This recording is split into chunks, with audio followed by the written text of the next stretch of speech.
50-50. I think there needs to be a sizable majority in support of independence. Now, say something like 60% before we could make that decision to have that opportunity to have another referendum. And I think it's really important because you've seen in Quebec, if you don't win the first one, you can always have another one. If you don't win the second one, it becomes much, much harder to argue for another referendum. So I think that for people who are listening to this podcast who are supporters of independence, for myself as a supporter of independence, as a member of the SSP who support independence, that we are very sure that this time, whenever we call the next referendum, and there will be another referendum, hopefully within the next few years or within the next 5 to 10 years, because I bought a nice bottle of whiskey that I was going to open when we became an independent country, and I don't want to have to leave it to my kids.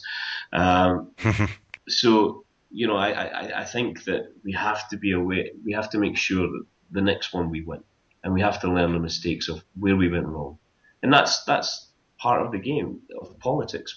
When you lose, you have to reflect on that and find out where you lost.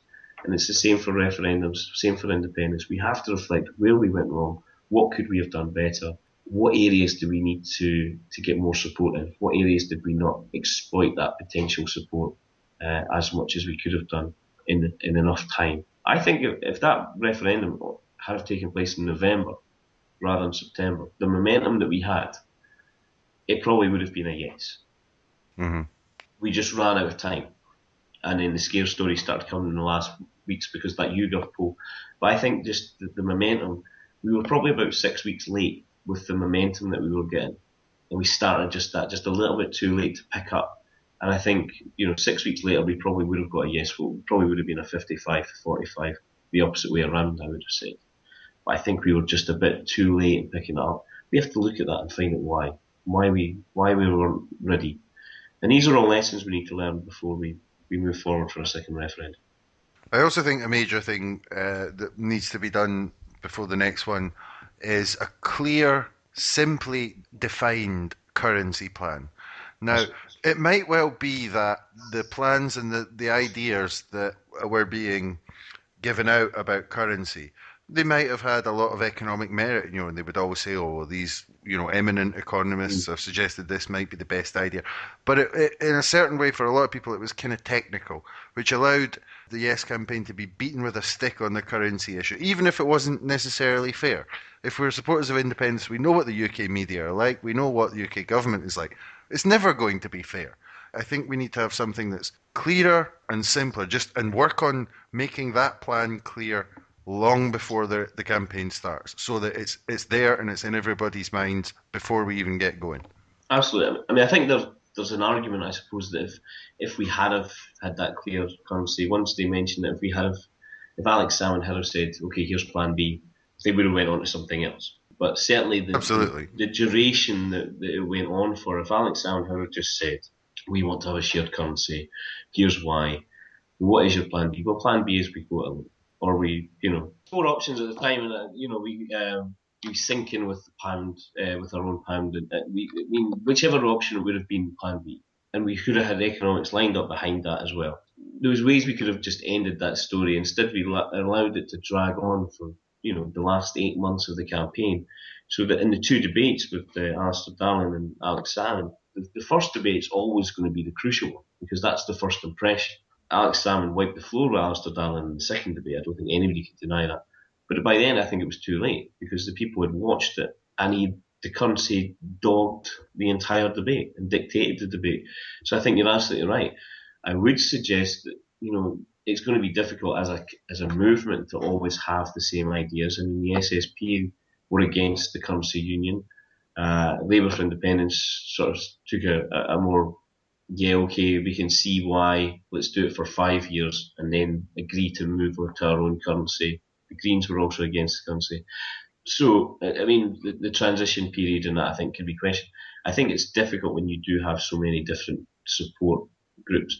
What we need to do, and it's a lesson we need to learn, is that we go on the offensive more. And for Alex Salmond, it was quite surprising, particularly on Alex Salmond's speciality, which is, economics, having worked in the sector in his past life, that he allowed George Osborne and UK media, as much as he did, to dictate the terms of that. I felt he could have been a bit more on the offensive in it, and I think we were a bit, as a whole campaign, probably too reactionary for too long. And it was only in that last 3 or 4 months we actually started to go on the offensive and started to show all these myths to be disproved, and now we're showing you what independence can do for us. And I think that, that's a lesson we need to learn next time. And I certainly, although, I would never vote for Nicola Sturgeon because we disagree on several policies, I have a lot of respect for Nicola Sturgeon. I don't think she would have allowed that situation to go on, to drag on as much as it can. I feel much more secure in that, having a First Minister like Nicola Sturgeon than Alex Salmond in terms of being on the offensive at times. Also, I think it's important, just for the movement in general at the moment, to keep people aware that all the things that they promised would come as a disaster if we voted for independence, they're actually doing them now that we're still in the Union. Yeah, and not only that, but we also have to keep people aware that this promise that they made after that YouGov poll that put us ahead, this vow that we'd get more powers to Smith Commission that came about it, which was a watered down, weak, washy effort at giving Scotland more powers, has actually been voted down. That even the notion that the Scottish Parliament should be a permanent fixture, that it should not be a Westminster Parliament that can either approve or remove the Scottish Parliament, that was voted down in the House of Commons this week alone. So, the weak measures that the Smith Commission were proposing, backed by the UK government, has actually been voted down by the UK government, and we need to make more people aware of that. I think lessons have been learned, and I think the result of the Labour Party in Scotland is a good example of people in Scotland starting to become a little bit more politically conscious, and I think great credit goes to programmes and stations like yourselves and others in opening up that void that was there, that was dominated by mainstream media, which was very pro-United Kingdom, coming from the BBC and major national newspapers. And I think great credit goes to social media and podcasts and other forms of media, which is now starting to circulate, even the national things like that, circulating amongst people who perhaps would never be looking at these things before.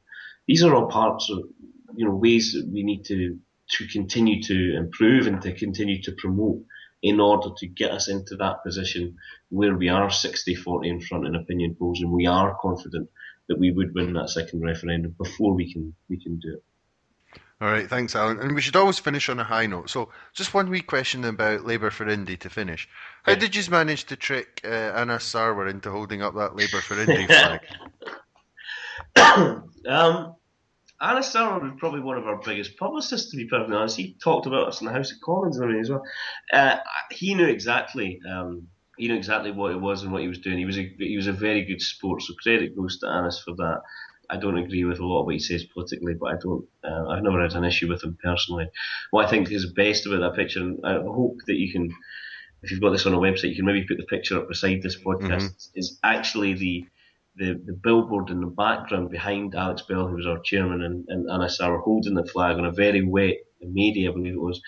There's a billboard of a girl with her hands against her face looking in shock horror at something, and it looks like she's looking at Anna Sarwar holding the Labour for Independence banner. So I think that sort of made the picture for me. All right, thanks very much. Thanks very much for coming on, Alan. That's been brilliant. Thanks, Mick.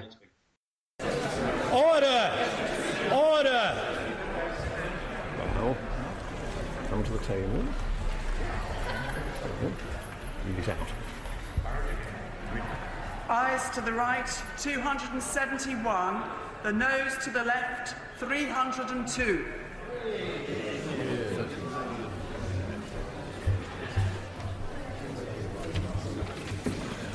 The ayes to the right were 271. The noes to the left, 302. So the noes have it, the noes have it. Unlock. Hello, in case you were wondering what that was all about, that was me keeping people aware of what just didn't pass in Westminster and keeping you all up to date on the progress of the vow. But that's it for this time. There's definitely a few more lined up, so it won't be long before the next one. I hope you enjoyed the conversation with Alan. And as usual, guest chooses the final tune, and Alan chose this one. Speak to you next time.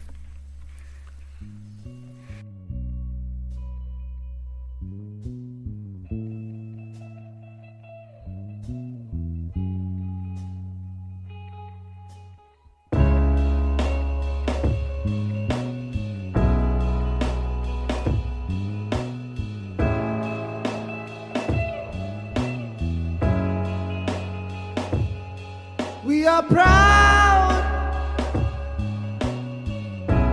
individuals living for the city, but the flame couldn't go much higher.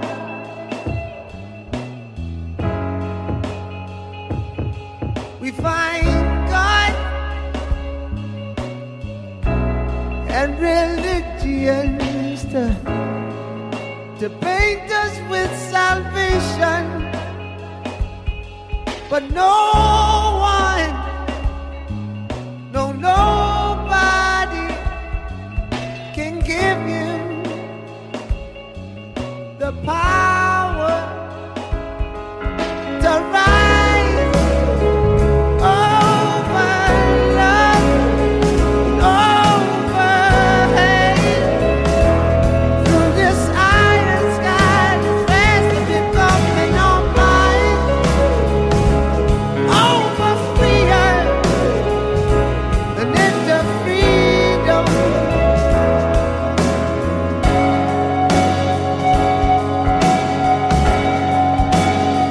Oh, that light left dripping down the wall of a dream that cannot breathe in its harsh reality.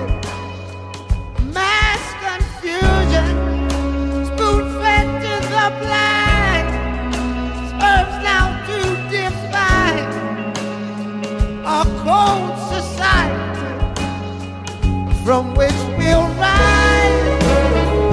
Over love, over hate.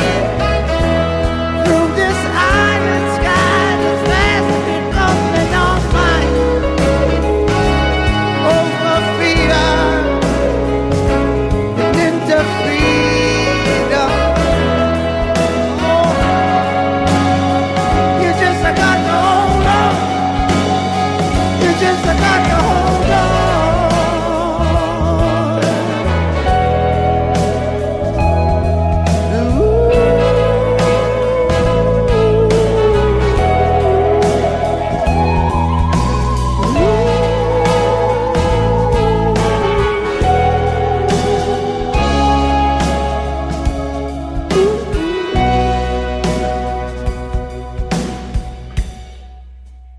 To those who can hear me, I say, do not despair.